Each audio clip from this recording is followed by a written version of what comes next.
Welcome to Randy's Old Time Radio Shows, where stories from another age live again. Tonight, from Randy's vast personal collection, comes a strange tale of masks and meaning. The Man Who Was Thursday. Part mystery, part nightmare, and all imagination. This is Chesterton's world, where nothing is ever what it seems.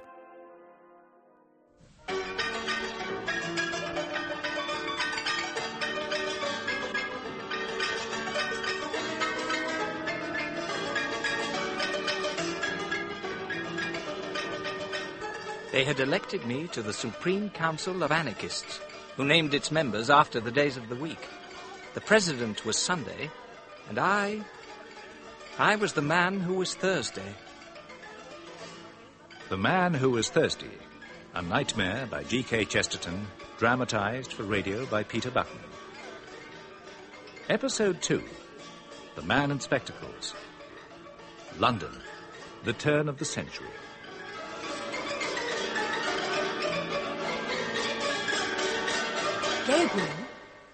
Gabriel, have you fallen asleep? Certainly not. It wouldn't surprise me. Drinking wine in bed in the middle of the night. You're too much of a Puritan, dearest Roz. I'd have thought that marriage to me What would happened in your dream? How far had I got? You were having breakfast with your fellow members of the Supreme Council of Anarchists, and your president, Sunday, had just unmasked a spy. Quite so. After which the meeting broke up, and I went out to clear my head of their poisonous plans to murder the Tsar and the French president. It was snowing, and I appeared to have left your brother's cloak somewhere. But as I sheltered in a doorway... What? Tell me. I saw the old and frail figure of Professor de Volm. Friday, yes. Leaning on his stick in front of the shop window, his top hat covered in snow. Was he spying on you? That's what I thought. But after all, he was so decrepit I could easily escape him. So I strode off and went into our favourite little Soho restaurant for lunch. Good afternoon, Monsieur Sam. How nice to see you again.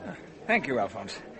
I need a decent meal in decent company to cheer myself up. It seems to be snowing quite heavily, monsieur. Let me take your hat. Glass of good Burgundy is what I need. Great God in heaven! Your usual table, Monsieur Sam. My hat, Alphonse. Oh, but Monsieur Sam, we have some lovely brains in black butter. Brains? Well, and you, monsieur. Can I assist you to a table? We have one at the back. You will not have to climb stairs. It's all right. I only came in for a glass of milk. Thank you. Tea or coffee, sir? Coffee. Black. And if you have a cigar. A glass of milk, mate. No! Sir, you haven't got your...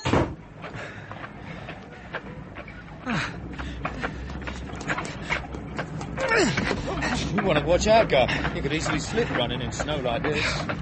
Where to? Where are you going? Cheapside, Gar. That'll do. Thank you.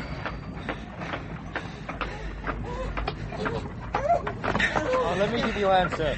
Old gents like you should be in front of the fire on a day like this. Thank you. You're Yeah, this ain't Cheapside yet.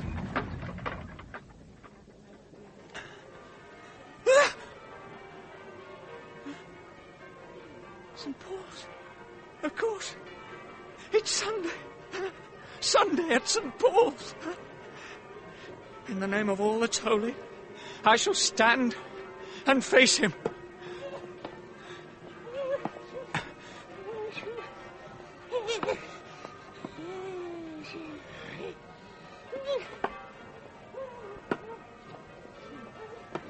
You mean, Gabriel, that after chasing you over half London, he walked right past you? I told you it was a nightmare. I think I need another glass of wine now. Good. I do feel a little sinful. But your awful dream. Yeah, my dear. So, you were pursued by the Supreme Council of Anarchists' oldest member. I could not understand how he did it. A man so ancient, his skin was like parchment. A professor who tottered on the verge of collapse, who was only kept upright by his stick. This same man dogged my footsteps wherever I turned. Yes, love, what's your fancy? A pint of beer. Here you are, my love. You look as if you need it. Thank you. Here's a sight. What can I get for you, old fella? A glass of milk, if you have. Milk? That's not going to do you much good, is it? Go and sit down, old fella. I'll bring it over to you. Thank you, my dear. Look here, Professor. I don't know what your game is, Sit but if... down, Mr. Sam. What? Sit down. I have a question to ask you. Here's your milk, then. You two old friends, he could do with a bit of looking after. Will you be so kind as to bring my friend another glass of beer? All right, lad. How do you know I want another glass? I have no doubt you could do with it. Sit down, I beg you. What I want to know is Are why... you a policeman? A policeman? Whatever put an idea like that into your head? Your pint, love. Thank you. To me, you look like a policeman. Therefore, it is very possible that you might be one. Have I by any chance got a number stuck on me somewhere? Is it my boots? Do they have that stolid, interrogative look? Oh, come, Mr. Chime. But why a policeman? If you're going to mistake me for anybody, I'd far rather it was a postman. Come now, won't you let me be a postman? I did not ask the question in any frivolous manner. Of course not, Professor. But perhaps I misunderstood the subtleties of your Germanic philosophy. Perhaps policeman is merely a relative term. Answer me, sir. Are you in the police service? Are you in reality a detective? The idea is preposterous. Why on earth you should imagine Did that you I... hear me ask you a plain question? You pottering spy! Are you or are you not a police detective? No. You swear it. Can you swear? Will you swear? Do you believe that if you swear falsely you will be damned? That the devil will dance at your funeral and the nightmare sit on your grave? Or are you so sure you are an anarchist, a man of dynamite? I'm sure. You deny you are a detective? I deny it, absolutely. You are not a member of the British police force? Absolutely not. That's a pity. Because I am. Because you're what? What are you? I am a policeman. Even though to you it might be only a relative term. But you... I am a member of the British police force. But, as you tell me you're not, I can only say that as I met you in a dynamiters club, I suppose I really ought to arrest you. Arrest me? On what authority? Here is my blue card. After I've been running from you all day. After all you've put me through. Just doing my duty. And here's my blue card. What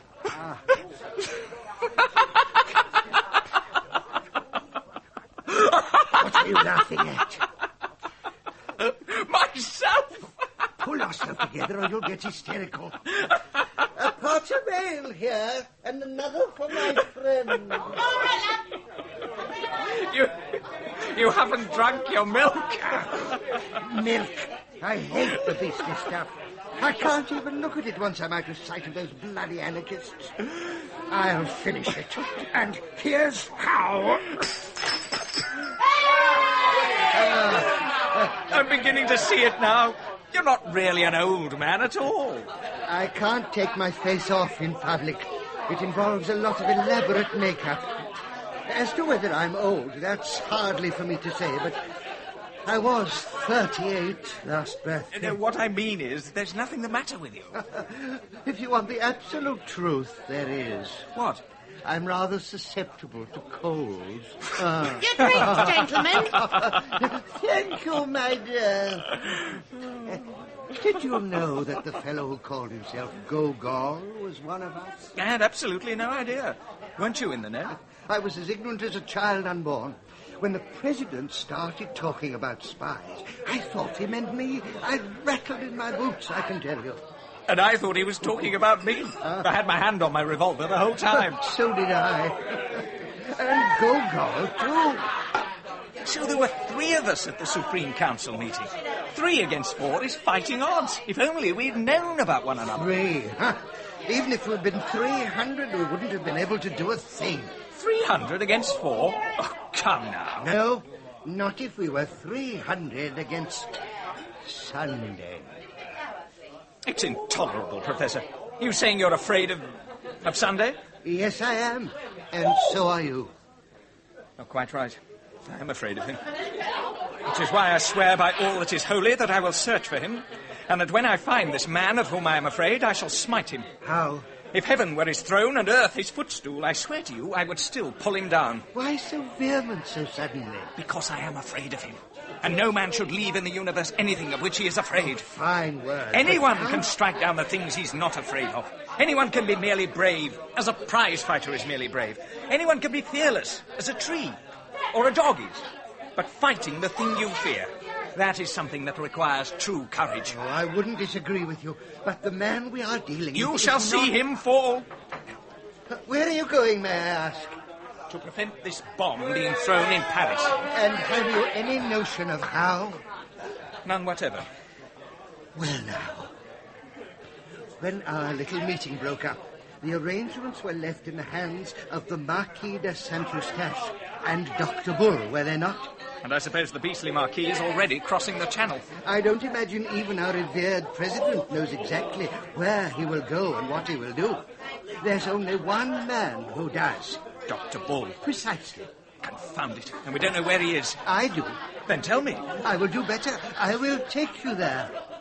You're going to run the risk of joining me? My dear young sir, it amuses me that you think I'm a coward. I shall say one word about it, which will be entirely in the manner of your own philosophical rhetoric. Let's hear it, then. You think it's possible to pull Sunday down. I know it's impossible. Which is why I'm going to try it. Shall we go?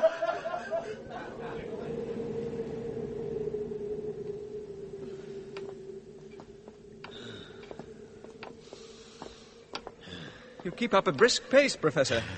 Now I see how you managed to follow me all over London. Oh, you should know by now how deceptive appearances can be. Where are we going? Just around this corner. We shall see if the good Dr. Bull has gone to bed. He is hygienic in his routine and retires early. Does he live in Cheapside, then? As a matter of fact, he lives a fair distance away on the other side of the river. So how... We can see from here whether he has gone to bed. Look, he lives in one of those tall tenements. Aren't they hideous? Like American skyscrapers.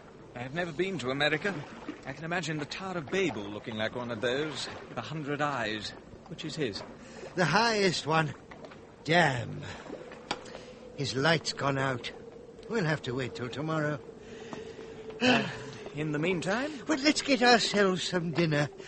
All that chasing you in and out of cafes and coffee shops has given me quite an appetite, I can tell you. Where are we going? Oh, trust me. Do you know the area well? Oh, you can still find good old English inns left by accident, left like fossils. I once came across one in the West End, believe it or not. They are usually in quiet little streets, like that one over there, ignored by the multitude. That funny little place. Oh, you will be well pleased, I promise you. We can get a bed there, too, which will be handy for our visit to Dr. Bull. Good evening, gentlemen. No, there's not much good about it. Still snowing, is it? It has stopped, landlord, and so have we. What have you got to warm us up? Well, how about some beans and bacon, sir?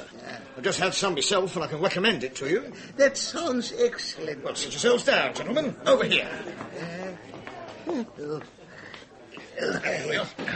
And, what will you drink with your meal? Some beer, perhaps? Beer? Nonsense. They keep an excellent cellar. We'll have a bottle of your best Burgundy, if you please. Certainly, sir. Shall I keep you a moment? You know, this reminds me of the place where it all started. Well, what all started? Where I was taken by the first real anarchist I met, Lucian Gregory. We went to a place at the back of Beyond and had the most splendid cold lobster washed down with Pommery. The good anarchist knows how to look after his digestion. And who is to tell what lurks behind the good anarchist? Is this another of your philosophical ramblings? You're the philosopher. And I must say your get-up is very convincing. Much more so than old Gogol's. I thought at the start he was a bit too hairy. A mere difference of artistic theory. Gogol was an idealist. He made himself up to be the abstract ideal of an anarchist. Your wine, sir. Ah.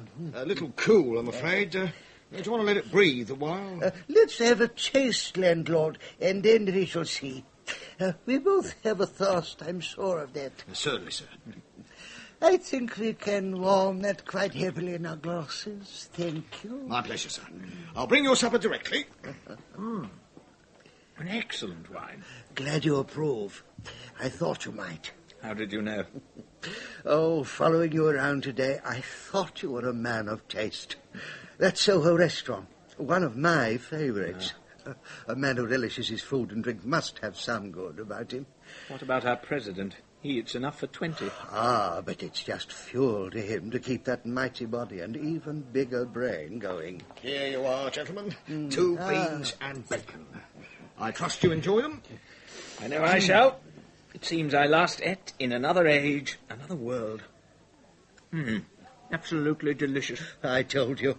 You can trust a traditional English inn, especially now there are so few left. Now, what did you mean when you talked of the difference between Gogol and yourself? I said there was an artistic difference. How? He was everyone's picture of the anarchist, awash in whiskers like an old English sheepdog. But I am a realist. I am not just a picture. I am actually a portrait. I don't understand you. I am a portrait of the celebrated Professor de Worms, who is, so I believe, in Naples. You mean you're made up to look like him? Well, doesn't he know you're taking his name in vain? Oh, he knows it right enough. Why doesn't he denounce you? Because, my dear fellow, I denounced him first. You'll have to explain yourself. With pleasure. If you'll have some more Burgundy. Thank you.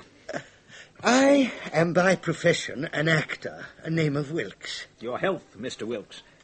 Though, having got used to addressing you as Professor de Worms... Pray carry on doing so.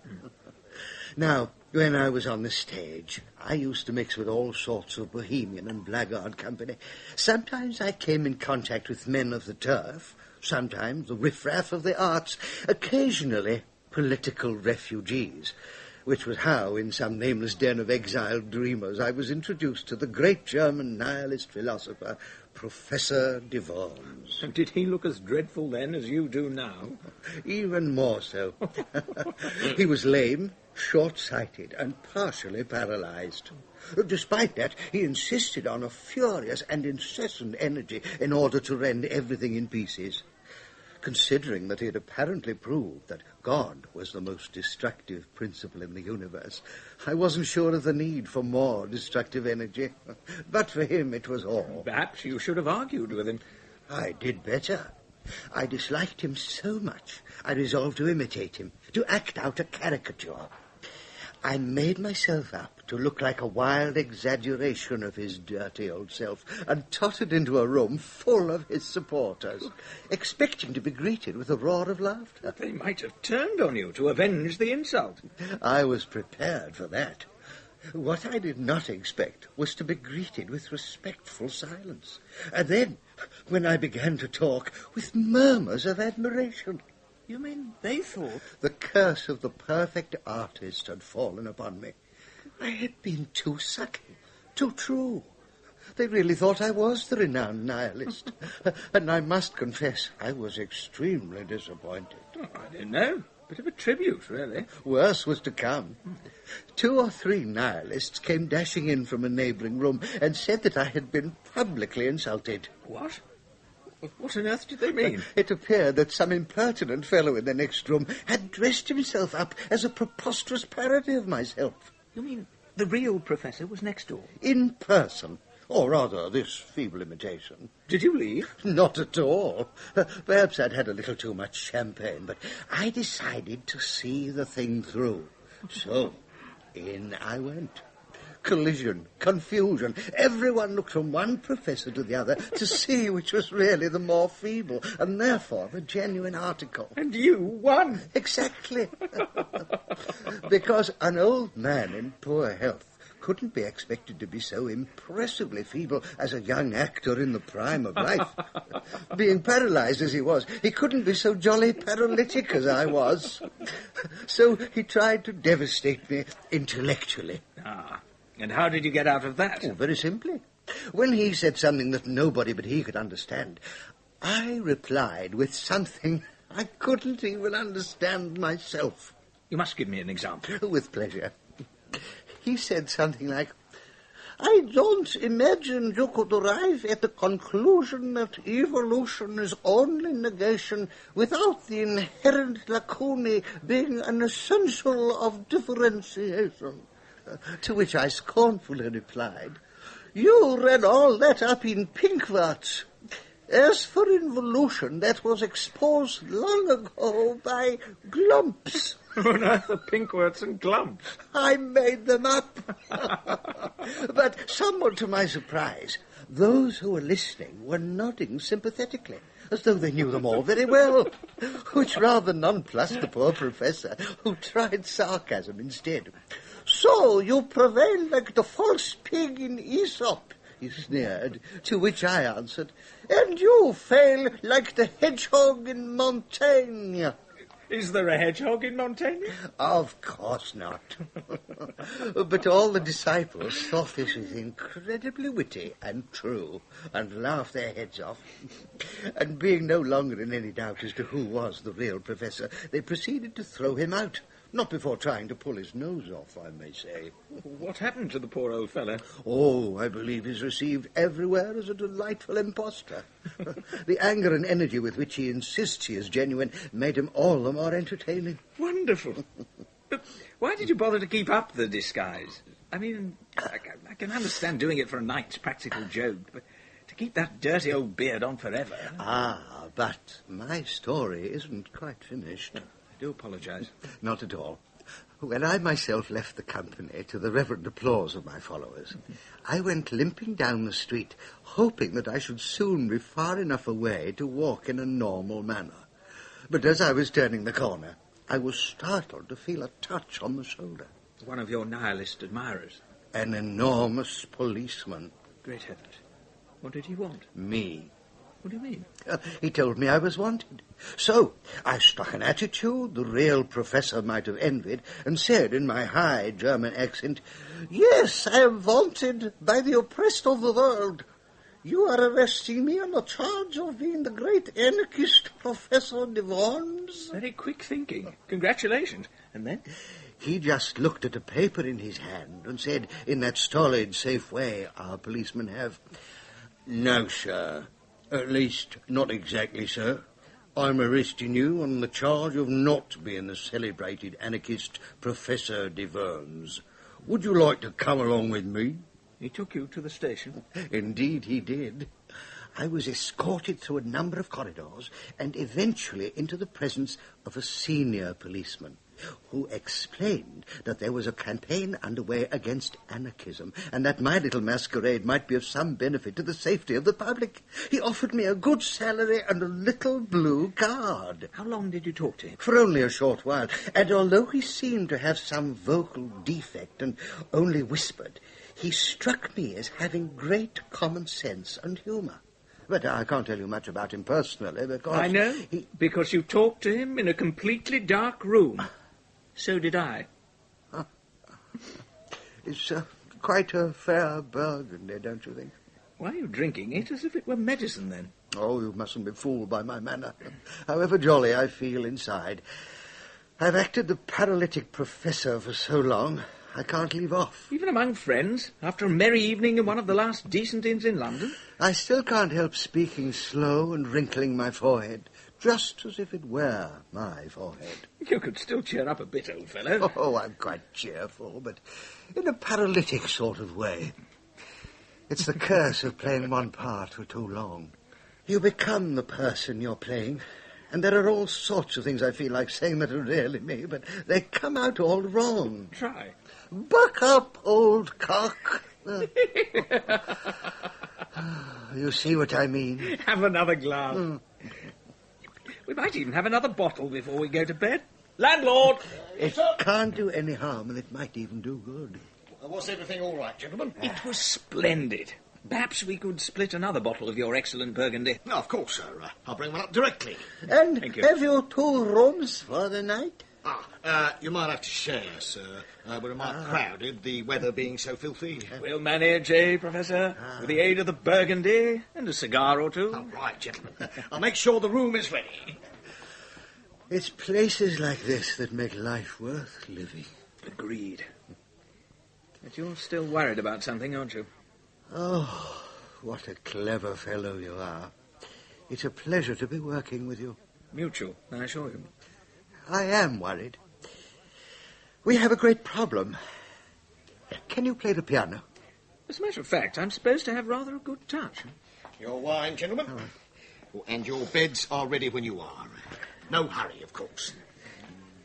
Yeah, this should lift the gloom. If you could work a typewriter, that would do just as well. So much for my musical gifts. Cheers. Just remember whom we have to see tomorrow. We are going to attempt something a whole lot more dangerous than trying to steal the crown jewels. We are trying to steal a secret from a man who is very sharp, very clever, and very wicked. The most sinister thing about young Dr. Bull is those damnable smoked spectacles of his. Exactly. I don't think there's anyone, well, except our president, of course, who is as dangerous as that grinning man in his goggles. Oh, I don't know.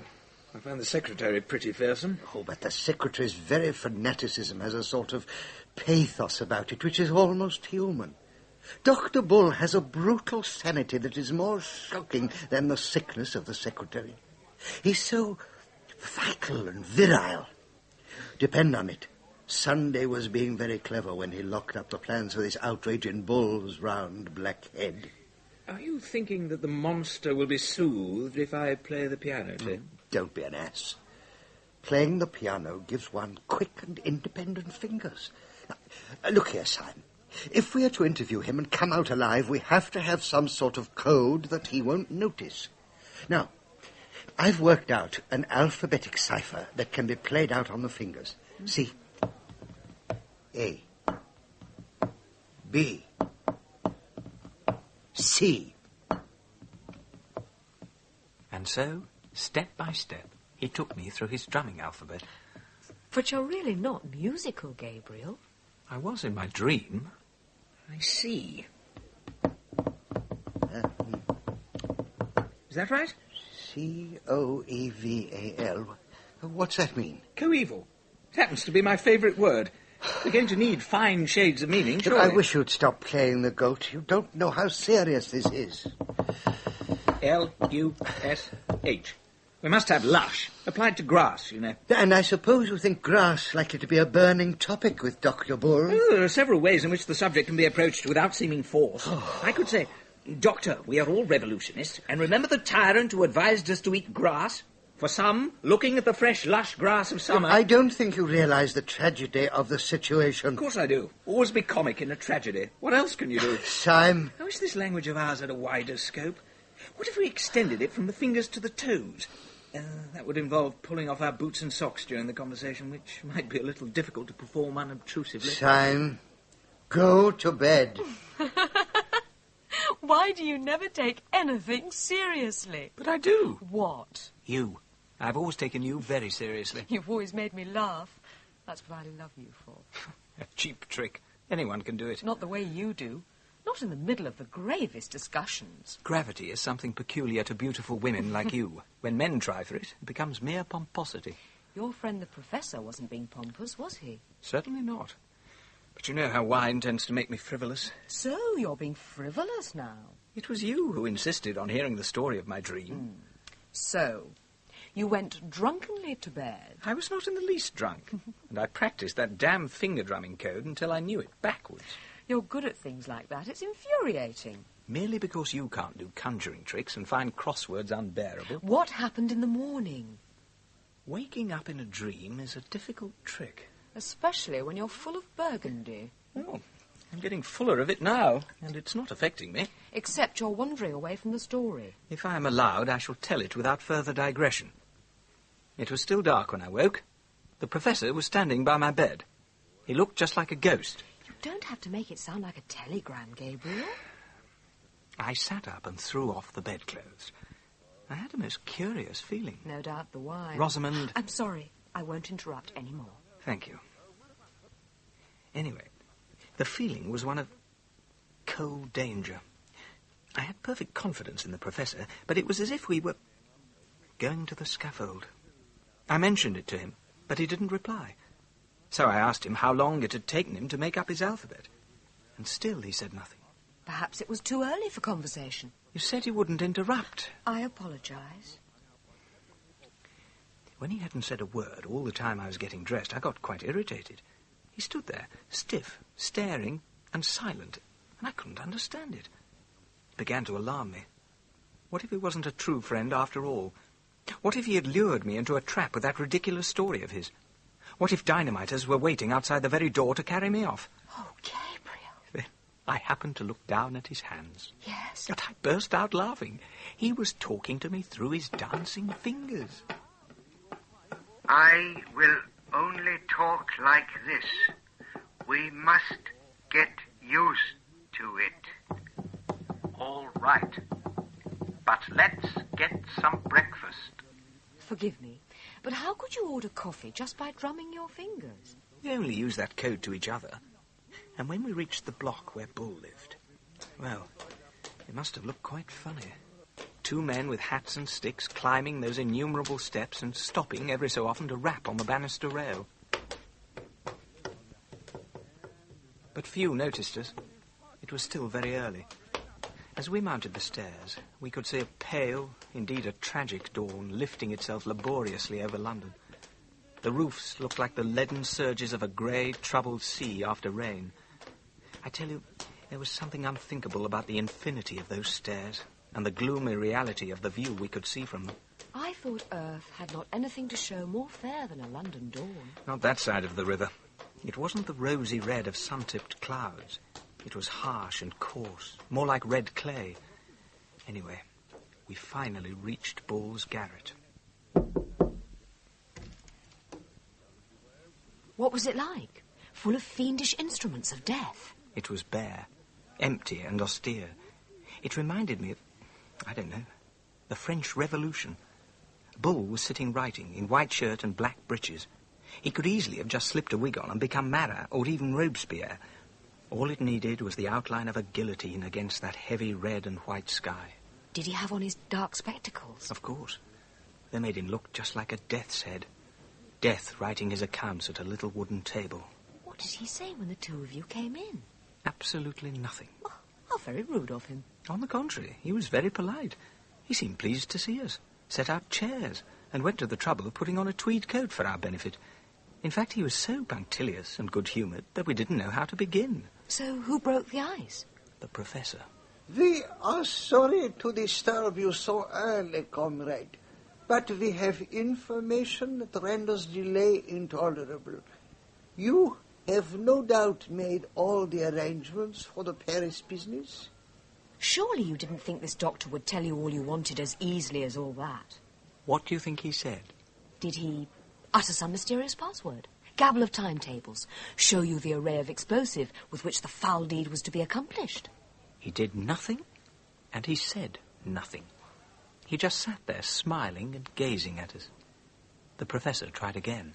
You must not think me abrupt, but I advise you to alter those plans. Or, if it is too late, then you must follow your agent to offer him support.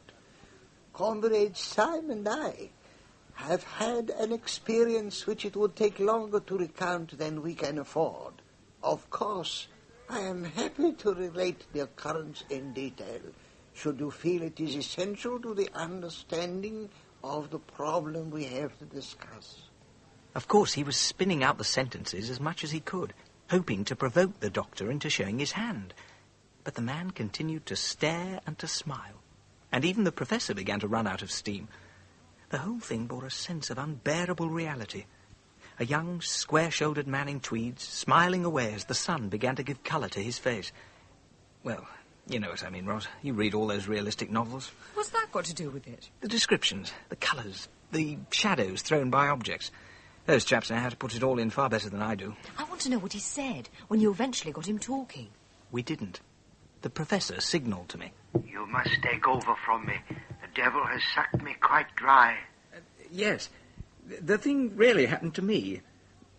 I had the good fortune to fall into conversation with a detective who, thanks to my hat, took me for a respectable person.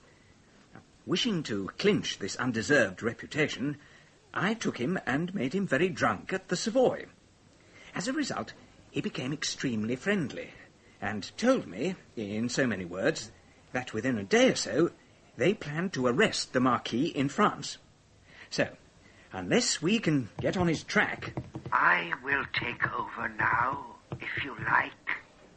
Comrade Chime at once brought this information to me, and we came... I have an intuition. Together. Then sit on it. It is quite extraordinary. Extraordinary rot. I am a poet, and you do not realize how poetic my intuition is. Go to hell. Perhaps I should rather say that it resembles the sudden smell of the sea, which may be found in the heart of lush woods, or represents a passion coeval with the passionate red hair of a beautiful woman. Dear Gabriel, you even bring me into your dreams. And why shouldn't I? You're always saving me from nightmares. Go on. How long did the professor drone on for? I plucked up the courage to interrupt him. Dr. Bull, would you have the goodness to take off your spectacles? You didn't. I jolly well did. And after the longest silence I hope ever to have endured this side of the grave, he obliged. No. And were his eyes like those of a basilisk? They were hazel. Is that all? 2 happy hazel eyes in a boyish face, a frank and open countenance, and an air about him of being, I don't know, good, but rather commonplace. Did he smile? Like a baby. I told you I was a poet. My intuition's as infallible as the Pope's. It was those damned spectacles all the time. There is certainly a difference. But since we are concerned with Dr. Bull's project... Project be damned. Look at that jolly face. Look at those shoulders. Look at his blasted boots. You don't really suppose that a man like that could be an anarchist? Chime, I beg you. I'll take the risk. Dr. Bull, I'm a police officer. Here is my card. And I, too.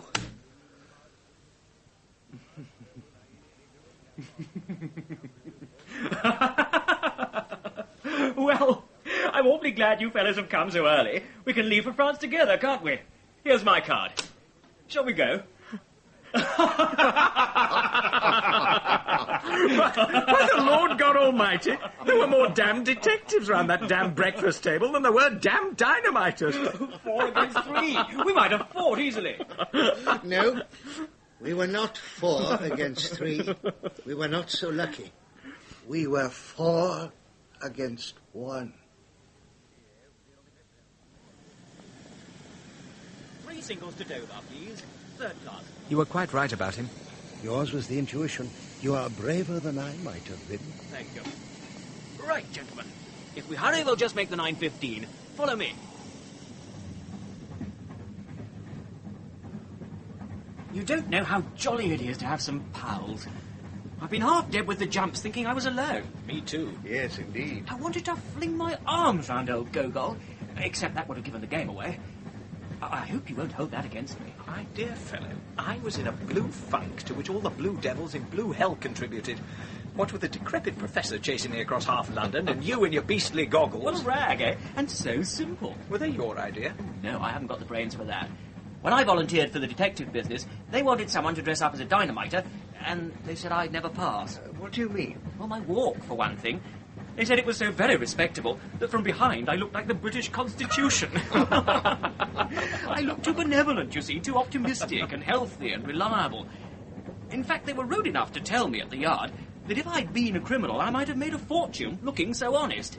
But I was no earthly use to them trying to look criminal. What changed their mind? I was taken before some old josser who was high up in the force, and I could see why. Tell us. He was much more intelligent than all the others. They were full of idiotic suggestions like, hiding my smile behind a beard or blacking my face. But this old boy went to the heart of it in a flash. Give him a pair of smoked spectacles, he said, and they will turn this angelic office boy into someone to make children scream. And of course he was right. Though that wasn't the really miraculous part. Shall we guess, Professor? You never would. Not in a million years. Go on, young man. Well, this bigwig who sized me up so that he knew what effect the goggles would have on my face and walk, can you believe that he never actually saw me at all? But you said you talked to him. And so I did, but in a pitch-black room as dark as a coal cellar. Can you believe it? It would never have occurred to me. Certainly it is a novel idea.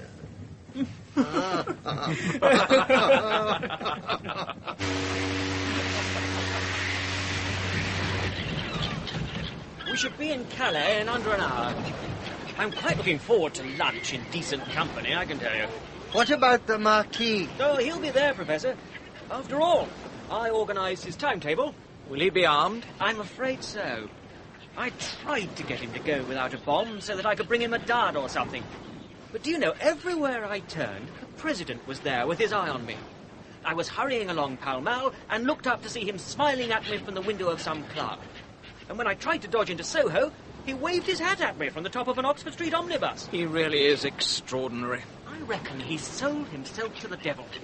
How else can a fellow be in 6 places at once? The question is, what are we going to do when we catch up with the Marquis in Calais? Well, in theory, I suppose we ought to call the police. I'm afraid I can't do that. However ridiculous it sounds, I gave my word to a chap, one of those modern pessimists, poor fellow, that I'd say nothing about anarchists to the police. And I can't break my word, even to a modern pessimist. It's like breaking one's promise to a child. It's not so ridiculous. After all, I'm in the same boat. You, Professor? I also swore not to talk to the police, and though I may have been an all-round beast as an actor, perjury is about the only crime I haven't committed. Or treason. If I started now, I shouldn't know the difference between right and wrong. Isn't it funny? I made a promise like you two did to Mundy, the secretary fellow. You know, the chap who smiles upside down. I'm not sure that he deserves... My friend, that man is the most utterly unhappy being that ever was human. I don't know if it's his digestion, or his nerves, or his conscience, or his philosophy, but he's damned. He's in a living hell. I couldn't turn on a man like that and hunt him down. It'd be like whipping a crippled horse.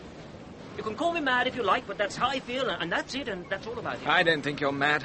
I knew those would be your feelings. You did, eh? Of course. From the moment you first took off your spectacles. Well, we had better decide what we are going to do. There's Cap Grinet. We shall be docking shortly. We are 3 men alone. God knows what's happened to Gogol. Perhaps the President has smashed him like a fly. Oh, I shouldn't think so. He said he rather liked him. We're still 3 against 3. But they can appeal to their supporters, and we can't appeal to ours. And one of those 3 is not a man. Here's a Superman.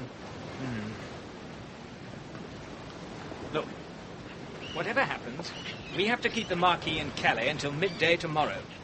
By then, the Tsar will have passed safely through Paris. What do you propose, Chime? I've thought of all sorts of ideas, but I can see only one that might work. Well, what is it? We can't denounce him. On that we are agreed. We can't get him locked up on some trivial charge. That might backfire. We can't pretend to keep him on anarchist business because he'd smell a rat. We could try to kidnap him. Oh, now that's a capital scheme. Except that he's strong and brave. And what's more, is well enough known to call on a whole bodyguard of friends. So that's no good. What a damn shame. As I see it, all we can do is take advantage of the fact that he's a highly respected nobleman who moves in the best society. What the devil are you talking about? My family was first mentioned in the 14th century, though there is a tradition that a Chime rode behind Robert the Bruce at Bannockburn. Has he gone off his head or what? Our armorial bearings are argent as chevron gules, charged with 3 cross-crosslets of the field. The motto varies. Oh, look here, you idiot. Are you joking or are you seasick? I'm being entirely practical. The house of St. Eustache is also very ancient. The Marquis is a gentleman. He cannot deny that I am a gentleman. I still haven't the faintest idea of what you're talking about. Let us descend the gangplank and find the Marquis.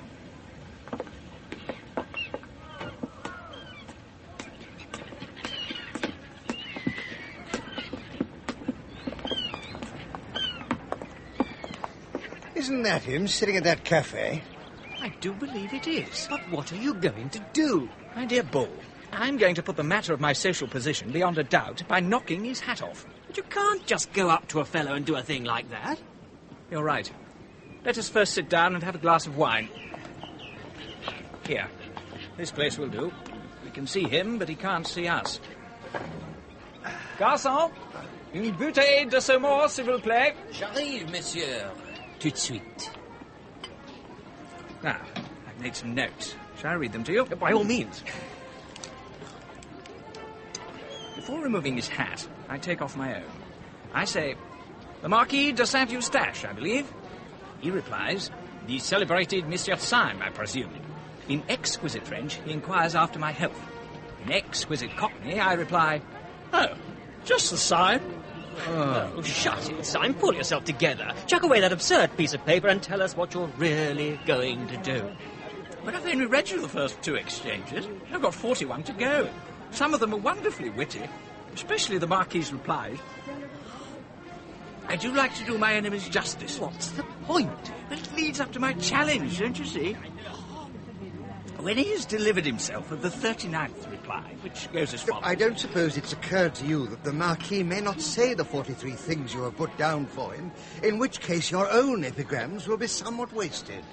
My dear fellow, your perceptions have about them the clarity of this crystal. You should go far. You're as tight as a tick.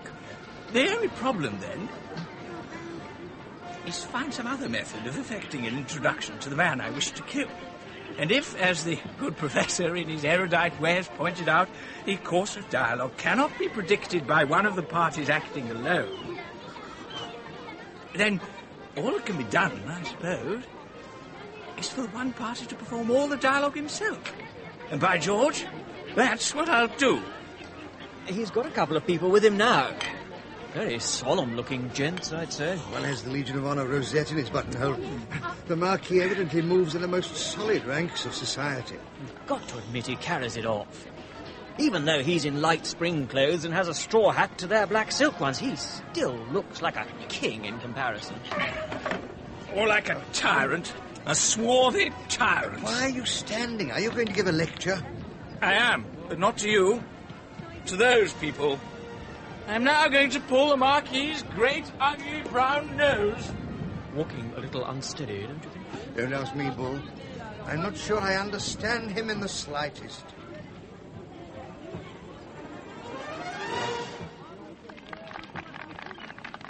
Wagner, of course. Though the playing was not all that... Why? It is Monsieur Chime, is it not? Permit me to introduce my good friend, Colonel Ducroix. My dear Marquis, permit me to pull your nose. What do you think you are doing, sir? The Marquis has insulted me, Colonel. He insulted you? When? No, just now. He insulted my mother. Your mother? Come now, sir. My aunt, anyhow. But Monsieur le Marquis has been sitting here all the time. Ah, it was what he said. I said nothing whatever, except about the band. I think Wagner is better played well. Don't you agree? That was an allusion to my family. My aunt was notorious for playing Wagner badly. It is a painful subject, and we are very sensitive about it. This seems very urgent. I assure you that the Marquis's conversation was deliberately packed with allusions to my unfortunate aunt. That is absolute nonsense, Simon. You will forgive me, sir, but it appears to me you are simply seeking a pretext to insult my friend the Marquis. By George, Colonel, what a clever chap you are. Seeking a quarrel with me? You want to fight me? By God, there was never a man who had to wait long. The Colonel will act as one of my seconds. Let us fight this very evening, if that is your wish. My dear Marquis, your ardour is what I would have expected from one of your name and family. Permit me to consult with the gentleman in whose hands I shall place myself. Excuse me.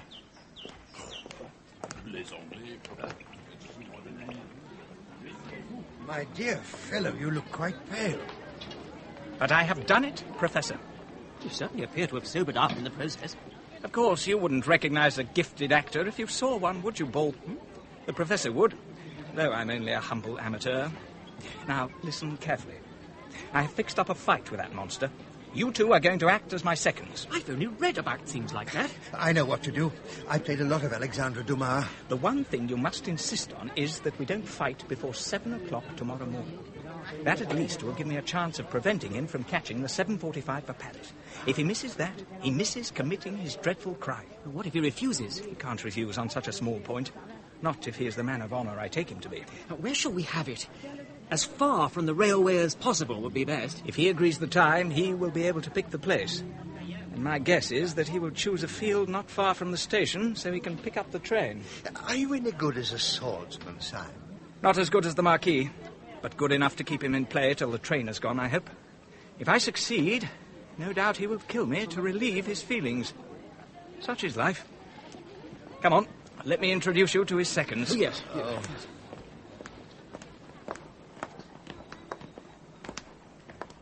Ah, Colonel, may I present Sir Percival Bradley of that ilk? Eh?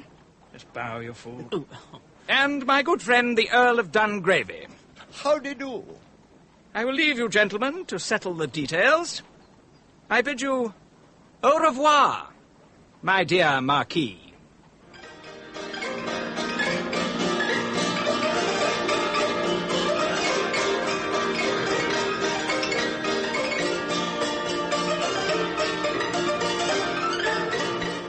In Episode 2 of The Man Who Was Thirsty, A Nightmare by G.K. Chesterton, dramatized for radio by Peter Buckman, Thursday, Gabriel Syme, was played by Michael Hadley. Rosamond, Natasha Pine. Wednesday, the Marquis de Saint-Eustache, Edward de Souza. Friday, the Professor de Worms, Ronald Herdman. Saturday, Dr. Bull, Andrew Branch. Colonel Ducroix was played by Garrett Green. The innkeeper, Gordon Reed. The shop girl, Deborah Makepeace. The bus conductor, Stephen Rashbrook. The barmaid, Avril Clark. And the waiter, David Lerner. The Man Who Was Thirsty is directed by Glyn Dearman.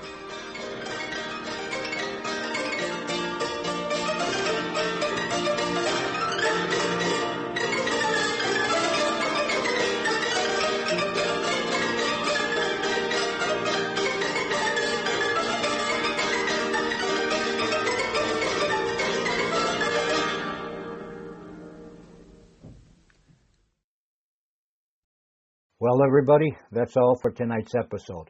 If you would indulge me for just 1 minute, I'd like to ask you for your continued support of Randy's Old Time Radio shows. It takes time and resources to keep these classic programs alive, and that's where you can help. If you enjoy what I'm doing here, please consider making a small donation. Every bit goes right back into preserving and sharing these wonderful old broadcasts. Of course, even a like, a share, or subscription goes a long way. And for those of you who have already supported this channel, I can't thank you enough.